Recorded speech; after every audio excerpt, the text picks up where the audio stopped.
चलो बच्चों, अभी हम लोग वापस नेक्स्ट सम में जाते हैं।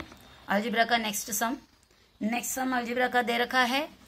देखो यहाँ पर क्वेश्चन है 5m माइनस 3n इक्वल्स 19 और दूसरा equation m minus 6n is equal to -7। तो चलो हम सोल्यूशन स्टार्ट करते हैं इसका। पहला इक्वेशन हमने लिखा 5m minus 3n equals 19, equation number first. अभी थोड़ा स्पीड में जा सकता है क्योंकि थोड़ा कुछ आइडिया मिला होगा आपको। अगर स्पीड ज़्यादा है तो व्हाट्सएप में आके मुझे कमेंट कर लेना, ठीक है। m minus 6n second equation is equal to -7, ये इक्वेशन को नंबर 2 डाला। तो अभी हमारे एलिमिनेशन का प्रोसेस चालू करने से पहले हमें देखना पड़ेगा कौन सा चीज़ एलिमिनेट आसानी से होगा। m का कोएफिशिएंट देखते हैं 5m, ये सेकेंड इक्वेशन का m का कोएफिशिएंट देखते हैं, इधर 1 है, दोनों कोएफिशिएंट अलग अलग। n का कोएफिशिएंट देखते हैं दोनों इक्वेशन का, इधर n का कोएफिशिएंट -3 है और यहाँ पर n का कोएफिशिएंट -6 है, ये भी अलग है। तो हमें चाहे m को एलिमिनेट करना हो या n को एलिमिनेट करना हो, आपको मल्टीप्लिकेशन करके सेम करना ही पड़ेगा, ठीक है। अब सेम दोनों इक्वेशन को मल्टीप्लाई करना आसान है या एक इक्वेशन को मल्टीप्लाई करना आसान है, आप बताइए। इजी तो एक ही इक्वेशन का काम हो जाएगा, तो थोड़ा और स्पीड में हो जाएगा काम, कम हो जाएगा हमारा मेहनत। तो हम यहाँ पर देखो, इधर 5 है और यहाँ पर 1 है। 1 को आसानी से हम 5 बना सकते हैं, 5 से इंटू करेंगे तो बराबर। ये ऑलरेडी 5 है, इधर ये 1 है, 1 को 5 से मल्टीप्लाई करोगे तो 5m इधर बन जाएगा। ये भी 5m है ऑलरेडी और ये भी 5m हो जाएगा, सिर्फ किसको इंटू करने से, सेकंड इक्वेशन को। वैसा m का कोएफिशिएंट को हम सेम कर सकते हैं और m को हम एलिमिनेट कर सकते हैं। अगर इसको करना होता तो 3 और 6 दोनों को, इसको भी कोई एक मेन नंबर इसमें, वैसा तो ये भी आसानी से हो जाएगा। 3 को 2 से इंटू करेंगे तो 6 बन जाएगा, ये भी 6 है। ज़्यादा कुछ कोई हार्ड नहीं है। चाहे आप m को एलिमिनेट करना चाहोगे तो यहाँ पे 5 से इंटू करो, या n को एलिमिनेट करना चाहो तो यहाँ पे एक 2 से इंटू करो, 2 3 जा 6 हो जाएगा, ये ऑलरेडी 6 है।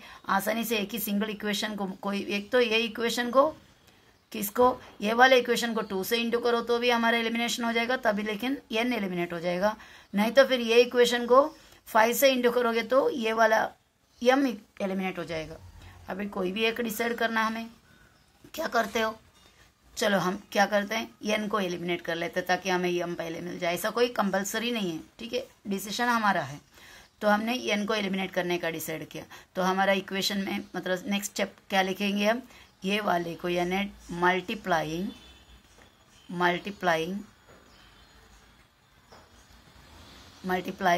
किसको, फर्स्ट इक्वेशन नंबर फर्स्ट को किससे इंटू करना है, यहाँ पे 2 से इंटू करेंगे तो 3 2 6 हो जाएगा, बराबर। 2 से इंटू किया। आपको मैंने एक्चुअली स्टार्टिंग में एक और मेथड बताया था कि क्या सेम करना है। 3 का टेबल इधर लिखा, 3 1 3, 3 2 6, 3 3 9, 3 4 12, 3 5 15 इधर तक लिख के रखा। 6 का टेबल इधर लिखने जा रहा है क्योंकि दोनों को सेम बनाना है ना। 6 का टेबल इधर लिखने जा रहा है, लिखते लिखते इधर चेक कर लेना कोई सेम आ रहा है कि नहीं। तो 6 1 6 आ ही गया। तो हमें क्या बनाना है, दोनों जगह में 6 बनाने का है। इधर तो ऑलरेडी 6 बन चुका हुआ ही है, तो यहाँ पे सिर्फ मल्टीप्लाई करना है। तो हमें क्या करना है, 3 के टेबल में 1 जा 2 जा 6 मिलता है, तो 2 से मल्टीप्लाई कर लिया, ठीक है। तो हम ऐसा मल्टीप्लाई कर रहा है, मल्टीप्लाइंग इक्वेशन 1/2। तो फर्स्ट इक्वेशन को 2 से मल्टीप्लाई करना मतलब हर एक टर्म को मल्टीप्लाई करना पड़ेगा, वरना उसका वैल्यू चेंज हो जाएगा। तो यहाँ पे 2 से इंटू किया, 5 2 जा 10 और वेरिएबल m, यहाँ पे साइन माइनस। अभी वापस इधर भी 2 से इंटू करना पड़ेगा, 3 2 जा 6 वेरिएबल n इक्वल्स, यहाँ पे भी किसे इंटू करना पड़ेगा, 2 से, 19 2 जा 38। तो वैसा हमने फर्स्ट इक्वेशन को 2 से इंटू करके थर्ड इक्वेशन बनाए। अभी फर्स्ट इक्वेशन हमें इतनी ज़रूरत नहीं है क्योंकि हमने उसको चेंज करके इसमें कन्वर्ट कर लिया। अब आप सेकंड इक्वेशन और थर्ड इक्वेशन को चेक करके देखो, इधर 6n है, इधर भी 6n है, तो दोनों का कोएफिशिएंट सेम हुआ। अभी हम एलिमिनेट कर सकते हैं किसको, n को। तो एलिमिनेट करने के लिए हमारे पास अब ये 2 इक्वेशन है। ये 2 इक्वेशन में एक बार और चेक करना कि ये 6n का साइन माइनस है, ये 6n का भी साइन माइनस है। 2 सेम साइन अगर कैलकुलेट करोगे तो ऐड हो जाएगा, 6 और 6 कितना हो जाएंगे, 12 हो जाएगा। मतलब हमारा जो एम था, हमारा जो पर्पस था वो नहीं पूरा होगा। n कैंसिल नहीं होएगा, उल्टा 6n 6n 12n बन जाएगा, क्योंकि दोनों का साइन सेम है। तो हमें साइन चेंज करना पड़ेगा। साइन चेंज करने का प्रोसीजर हम किस में करते हैं? सब्ट्रैक्शन में करते हैं। तो एडिशन के बदले हम क्या करने वाला है? सब्ट्रैक्शन। तो नेक्स्ट हमारा स्टेप होगा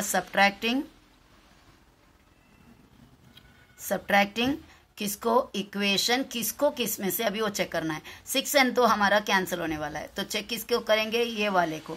यहाँ पे 1 है और यहाँ पे 10 है, +1 और +10 कौन बड़ा है? +10 बड़ा है। तो ये वाला इक्वेशन +10 जिसमें है वो इक्वेशन ऊपर जाएगा और ये वाला नीचे, यानी 3 ऊपर जाएगा थर्ड इक्वेशन, सेकंड इक्वेशन नीचे। तो सब्ट्रैक्टिंग इक्वेशन सेकंड जो नीचे जाएगा उसका नाम पहले लिखते हैं, ध्यान रखना। सब्ट्रैक्टिंग इक्वेशन सेकंड फ्रॉम किस में से? इक्वेशन थर्ड में से। इक्वेशन थर्ड में से सब्ट्रैक्ट करना है, नहीं थर्ड वाले इक्वेशन को ऊपर हम डालेंगे। ओके, तो इक्वेशन थर्ड कौन सा है हमारा? इक्वेशन थर्ड अभी बनाए, देखो यहाँ पर पड़ा हुआ है 10m - 6n = 38, ये इक्वेशन थर्ड। और दूसरा किसको सब्ट्रैक्ट करना है उसमें से? सेकंड को। सेकंड इक्वेशन इधर है, m - 6n = -7। एक लाइन छोड़कर हमने लाइन खींचा। अभी उसके बाद हमारा सब्ट्रैक्शन का प्रोसीजर चालू हो जाएंगे। ये पॉजिटिव साइन बन गया नेगेटिव, नेगेटिव बन गया पॉजिटिव, नेगेटिव बन गया पॉजिटिव। अब आप देखो 10m और -m, इधर क्या नंबर है आपको पता है? 1 है। 10 और -1 साइन क्या है? ए पॉजिटिव ए नेगेटिव, बराबर। पॉजिटिव नेगेटिव का कैलकुलेशन करने के लिए हमें सब्ट्रैक्ट करना पड़ेगा, माइनस करो। 10 में से ये 1 माइनस करो तो कितना हुआ? 9। बड़ा कौन है इनमें से? 10, उसका साइन क्या है? प्लस, तो प्लस साइन। समझ में आ रहा है? इसका साइन पॉजिटिव, इसका साइन इधर नेगेटिव हमने बनाया है। अलग अलग साइन है, अलग अलग साइन है, तो आंसर के लिए माइनस करना पड़ेगा। माइनस किया 10 में से 1 माइनस किया 9 मिला। ओके, बड़े का साइन पॉजिटिव डाला और वेरिएबल m। अब यहाँ पर आप देखो -6n है और ये क्या बन गया हुआ है? +6n। -6n + 6n कैंसिल हो जाता है, एलिमिनेशन हो गया। अब इक्वल्स नीचे डालें, +38 और ये कौन सा है? -7 था पहले, लेकिन अभी वो पॉजिटिव बन गया हुआ है। हमने साइन चेंज किया सब्ट्रैक्शन का काम के लिए, बराबर। तो +38 और +7 दोनों का एडिशन होएगा, क्योंकि सेम साइन है। ऐड करेंगे तो कितना हो जाएगा? 45 हो गया, इजंट इट? तो 9m का वैल्यू हमें मिला। तो अभी नेक्स्ट हमारा स्टेप है उसमें से m निकालना। लेफ्ट साइड में m रखा, 9 को वैसे ही रखा है। राइट साइड में जाकर 45 लिख दिए। ये दोनों के बीच में मल्टीप्लिकेशन है, 9 राइट साइड में जाओगे तो /9। ओके, और उसके बाद हम m यहाँ लिखे। 9 के टेबल में 45 कब आता है? 9 5 = 45। This is how we get the value of the variable m, isn't it? Now is it clear? आगे बढ़ते हैं। अभी 1 वेरिएबल वैल्यू हमें मिला, m का वैल्यू हमें मिला, तो we will search for the second variable. What is the second variable? n। तो उसके लिए हमें क्या करना पड़ेगा? हमारे पास अभी 3 इक्वेशन से, 3 में से कोई भी इक्वेशन के अंदर m का वैल्यू को सब्सटीट्यूट करके रखो, तो आपको दूसरा वेरिएबल यानी n का वैल्यू मिल जाएगा। तो हमारा नेक्स्ट स्टेप है सब्सटीट्यूशन करना। सब्सटीट्यूटिंग वैल्यू ऑफ m, क्या है value of m? 5। m = 5 in which equation? In equation अभी हमारा डिसीजन लेना बाकी है, कौन से इक्वेशन में डालेंगे। जो इक्वेशन में आसानी से काम हो जाए वो इक्वेशन, ठीक है। तो इक्वेशंस पे जाते हैं। फर्स्ट इक्वेशन कहता है 5m - 3n 19। सेकेंड इक्वेशन कहता है m - 6n = -7। थर्ड इक्वेशन कहता है कि 10m - 6n = 38। आप अभी डिसाइड कर सकते हैं।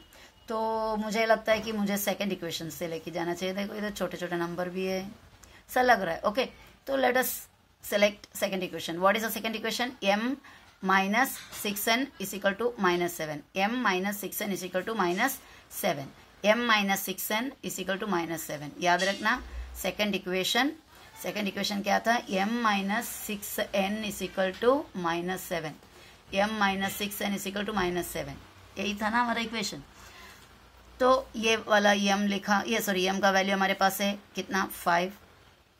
ओके, और उसके बाद आगे साइन माइनस, आगे नंबर है 6, आगे मल्टीप्लाइड 6n यानी 6 × n, फिलहाल लिख दो ऐसे ही 6n = -7। ओके, अभी ये 6n का साइन भाई कितना है, क्या है, नेगेटिव है। जब 6n को हम लेफ्ट साइड में रख कर जाओगे तो इसके साइन भी साथ में इधर रखना भूलना नहीं। 6n पॉजिटिव वाला नहीं है, it's a negative number. 6n का साइन भी उसी के साथ लेफ्ट में छोड़ जाओ। याद रख रहे हो? ये देखो, ध्यान समझ में आ रहा है। 5 माइनस 6n है, यहाँ पर हमको 6n को लेफ्ट साइड में रखना है क्योंकि n हमें फाइंड आउट करना है और 5 को ले जाने वाले हम राइट साइड में। लेकिन जब 6n को लेफ्ट साइड में रखोगे तो आप ये याद रखना, ध्यान देना कि 6n का जो साइन है उसे भी साथ छोड़ कर ही जाना और इक्वल डालें। 7 का साइन है वो साइन को भी साथ में लेकर जाना, -7। और यहाँ पर ये जो 5 कौन सा 5 है आप जानते हैं, ये पॉजिटिव 5 है, बराबर। ये पॉजिटिव 5 यहाँ से राइट साइड में जाओगे नेगेटिव 5 बन जाएगा। क्लियर? अब वापस से हम और एक स्टेप हमें लिखना पड़ेगा क्योंकि इसका कैलकुलेशन बाकी रह गया है। किसका? ये इधर का कैलकुलेशन बाकी है। तो ये -6n ऐसे ही रखा, ये इक्वल्स यहाँ, ये -7 है और -5 है। ध्यान से देखना, -5 -7 दोनों सेम साइन वाले हैं। सेम साइन वाले तो हम ऐड करेंगे, सेम साइन है तो ऐड करेंगे, डिफरेंट साइन है तो सब्ट्रैक्ट करेंगे। सेम साइन है, हमने ऐड किया, 7 और 5 को ऐड करने पे 12 मिला। 7 और 5 में से कौन बड़ा है? 7 बड़ा है। रियल वैल्यू की बात नहीं कर रहा है, सिर्फ दिखने में कौन नंबर बड़ा है? 7। उसका साइन क्या है? नेगेटिव। समझ गया? -6n = -12। इतना क्लियर है? तो आगे बढ़ते हैं। इक्वल के लेफ्ट साइड में और राइट साइड में अगर माइनस साइन होता है तो we can cancel them. Left side का माइनस और राइट साइड का माइनस कैंसिल हुआ, हमें मिला 6n = 12। समझ में आ रहा है? लेफ्ट साइड का माइनस और राइट साइड का माइनस कैंसिल हुआ, हमें मिला 12। आगे therefore n यहाँ पे लेफ्ट साइड में रखा, 12 यहाँ पर राइट, और इन दोनों के बीच में मल्टीप्लिकेशन का रिलेशन, सो राइट साइड में जाने पे वो डिवीजन का रिलेशन, इजंट इट? n = क्या बन जाएगा? 12/6। therefore n = 6 के टेबल में कब आता है? 12। 6 2 = 12।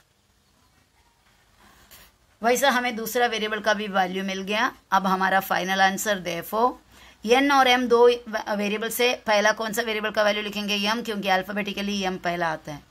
m इक्वल्स, m का वैल्यू मिला था 5 और n = 2 is the solution of the given equations.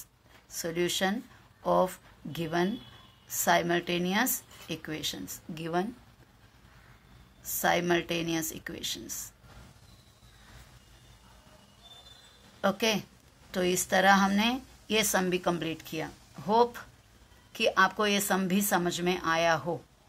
If not, don't hesitate, okay, हिचकिचाना नहीं। If any doubt you feel, you can ask me personally, otherwise in group. Okay, so see you with the next sum.